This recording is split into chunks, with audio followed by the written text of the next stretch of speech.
নমস্কার। কথাকলির আসরে তোমাদের সবাইকে স্বাগত।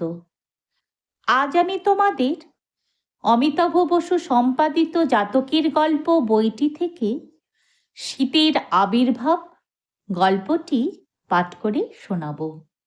জাতকের নাম মারুত জাতক। পুরাকালে বারাণসী ধামে ব্রহ্মদত্ত নামে এক রাজা রাজত্ব করতেন। তার সময়ে বোধিসত্ত্ব এক তাপস হয়ে জন্মগ্রহণ করেছিলেন। বোধিসত্ত্ব অল্প বয়সেই প্রব্রজ্জা বা সন্ন্যাস নিয়ে এক পাহাড়ের গুহায় সাধনা করছিলেন।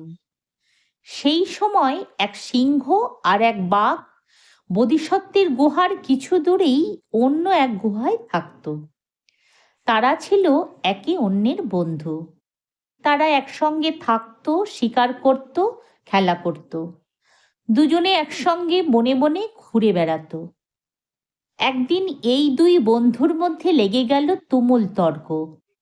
বিষয়টা আর কিছুই নয়, শীতের আবির্ভাব হয় কেন। বাঘ বলল, শীত কেন পড়ে সেটা সকলেই জানে।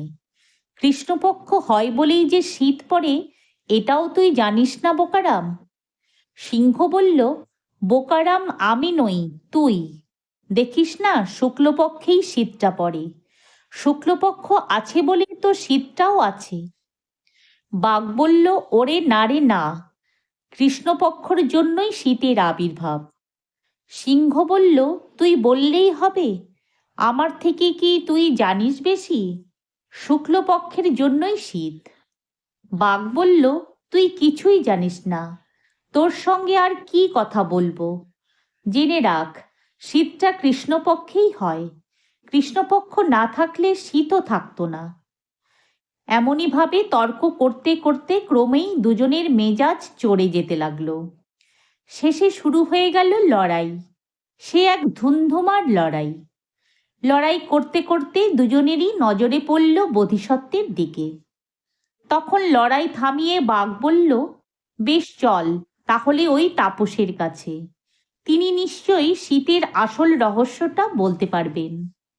সিংহ বলল, বেশ তাই চল। সাধু সন্ন্যাসী মানুষ, তারা সবকিছুই বলতে পারে। বাঘ ও সিংহ তখন বোধিসত্ত্বের গুহায় গিয়ে হাজির হলো। তারপর প্রণাম করে উঠে বাঘ বলল, প্রভু, আমাদের দুজনের মধ্যে তর্ক বেঁধেছে একটা বিষয় নিয়ে। বিষয়টা হলো শীত কেন পড়ে। আমি বলেছি কৃষ্ণপক্ষই শীতের কারণ। সিংহ তখন বলে উঠল, আমি বলেছি শুক্লপক্ষই শীতের কারণ। প্রভু, আপনিই বলে দিন আমাদের মধ্যে কে হেরেছে বা কে জিতেছে। আপনার ওপর এই বিচারের ভার ন্যস্ত করলাম। বাঘ ও সিংহের কথা শুনে বোধিসত্ত্ব হেসে বললেন, তোমরা একটা অদরকারি বিষয় নিয়ে বৃথায় তর্ক করে মরছ। যে বিষয় সম্পর্কে কেউই কিছুমাত্র জানে না, সে বিষয় নিয়ে তর্ক করলে নিজেদের সম্পর্কই কেবল নষ্ট হয়, আর কিছু লাভ হয় না। শোনো, শুক্লপক্ষ বা কৃষ্ণপক্ষ কোনোটাই শীতের কারণ নয়। শীত যখন পড়ে তখন দুই পক্ষেই শীত থাকে। বোধিসত্ত্বের কথা শুনে সিংহ আর বাঘ একসঙ্গে বলে উঠল, হ্যাঁ তাই তো। তাহলে? বোধিসত্ত্ব বললেন, আসল কারণটা জানা নেই বলেই তোমরা কেবল চিৎকার করে গলার জোরে জেতার চেষ্টা করছো। শীতের আসল কারণটা শোনো। বোধিসত্ত্ব আবার বললেন, আমরা যখন শীত অনুভব করি তখন বাতাসের জন্যই তা হয়। সেই সময় শুক্লপক্ষও হতে পারে, আবার কৃষ্ণপক্ষও হতে পারে। তাহলে দেখো, বাতাস থেকেই শীতের জন্ম হয়ে থাকে। কাজেই এবারে ভেবে দেখো, এতক্ষণ তর্ক আর যুদ্ধ করে তোমরা কে হারলে কে জিতলে।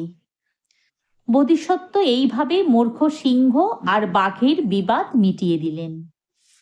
কাল স্থবির আর জ্যোৎস্না স্থবির নামে দুজন ভিক্ষু নিজেদের সবজান্তা ভেবে প্রায়ই অপ্রয়োজনে নিজেদের মধ্যে তর্ক জুড়ে দিতেন। তাদের সম্বন্ধে বলতে গিয়ে বুদ্ধদেব এই কাহিনী শোনালেন। পরে বললেন, অতীত জীবনে এই জ্যোৎস্না স্থবির ছিল সিংহ, আর কালস্থবিরই ছিল সেই বাঘ। বুদ্ধদেবের অমৃত বাণী। লোকের নিকট অবনত হও, কিন্তু ভিক্ষা করো না, নিষ্ঠা নিয়ে থাকো, সজাগ ও সতর্ক থাকো, মনকে শান্ত রাখো। যা করা উচিত তা করেনি, যা করা অনুচিত তা করেছে। যারা অহংকারী ও অলস, এমন মানুষের দুঃখ দিন দিন বৃদ্ধি পায়।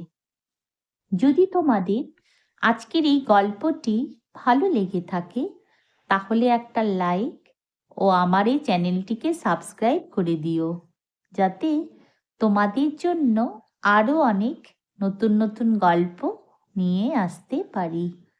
ধন্যবাদ।